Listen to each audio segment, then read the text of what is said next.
আজকে আমার জন্য খুবই স্পেশাল একটা দিন। আসসালামু আলাইকুম ভিউয়ার্স, কেমন আছেন আপনারা সবাই?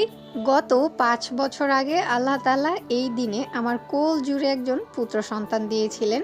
আর আলহামদুলিল্লাহ আজকে তার ৫ বছর শেষ হয়ে ৬-এ পড়ল। সবাই আমার বাবাইটার জন্য মন থেকে দোয়া করবেন। আজকে যেহেতু মনটা খুব ভালো, তাই আজকে সকাল সকালে ভিডিও শুরু করলাম। সকালে নাস্তার জন্য প্রথমে আমি রুটি ভেজে নিচ্ছিলাম। আমি কখনো এত সকাল সকাল ভিডিও শুরু করি না। সকালবেলা আমার কাছে খুবই প্যারাদায়ক মনে হয়। রাফির স্কুলের জন্য সব কিছু রেডি করা, রাফির বাবা অফিসে যাবে সেজন্য সব কিছু রেডি করা। যাই হোক, সকালের নাস্তার পর্ব শেষ করে দুপুরে রান্নার জন্য চলে এলাম। আজকে যেহেতু আমার জন্য বা আমার ছেলের জন্য স্পেশাল একটা দিন, যদিও আমি জন্মদিন পালন করার একদমই পক্ষে না, আর এটা আমি করিও না। আমার ছেলেকেও আমি খুব সুন্দরভাবে বুঝিয়ে নিয়েছি, ও খুব ভালোভাবেই বুঝে গিয়েছে। তবে এই স্পেশাল দিনটাকে একটু স্পেশাল করেছি আমাদের মতো করেই। এই জন্য ওর জন্য আমি স্পেশালিভাবে চিকেন ফ্রাই করেছিলাম এভাবে করে ছোট ছোট করে, আর একটু ফ্রাইড রাইসও করেছিলাম। ও এটা খুব খেতে পছন্দ করে। আর ওই যে ওই তেলের মধ্যে আমাদের জন্য একটু বেগুন ভর্তা করব, মাছ ভাজি করব, এগুলোর জন্য এই বেগুন ভাজিটা একটু করে নিচ্ছিলাম এই তেলের মধ্যে। তারপরে বেগুন ভাজিটা তুলে নিয়ে এখানে একেবারে কুচি কুচি করে রাখা রসুন আর পেঁয়াজ কুচি দিয়ে দিয়েছিলাম। তারপরে দিয়ে দিলাম বরবটি আর গাজর। চাইলে কিন্তু আপনারা এখানে কিউব করে ক্যাপসিকামও দিতে পারেন, তবে আমার কাছে এগুলোই ছিল, ক্যাপসিকাম ছিল না। এরপরে ফ্রোজেন করা মটরশুঁটি দিয়ে অল্প একটু লবণ দিয়ে খুব ভালোভাবে সেদ্ধ হয়ে আসা পর্যন্ত ভেজে নিচ্ছিলাম।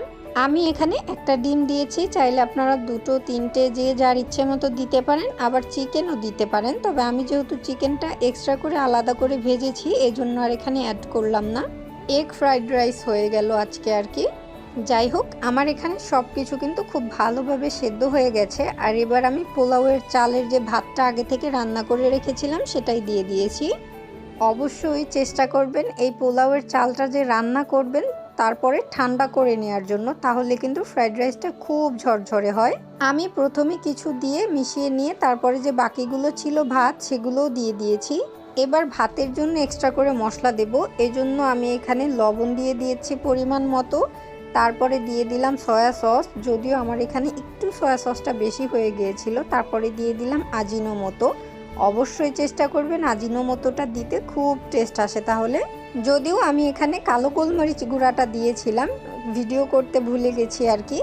আমি যে ভয়েস ওভার দিচ্ছিলাম আর আমার ছেলে বলছিল, একটু শিখিয়ে দিচ্ছে আর কি আমাকে, বলো কালো গোলমরিচ গুঁড়া আমার ছেলে ফেলেও দিয়েছে। যাই হোক, দুপুরে খাবারটা শেষ করে তারপরে ওকে নিয়ে একটু বাহিরে বের হয়েছিলাম একটু ঘুরতে। ছেলের দিনটাকে একটু স্পেশাল করতেই হয়তো বা বের হয়েছিলাম, নাকি জানি না, হুট করেই প্ল্যান করলাম বের হব, তাই বেরিয়ে গিয়েছিলাম। আর এই তো কিছুক্ষণ ঘোরাফেরা করে সন্ধ্যের পরে 2 মা ছেলে বাড়ি যাচ্ছিলাম। তো সবাই ভালো থাকবেন, আজকের মতো বিদায় নিচ্ছি।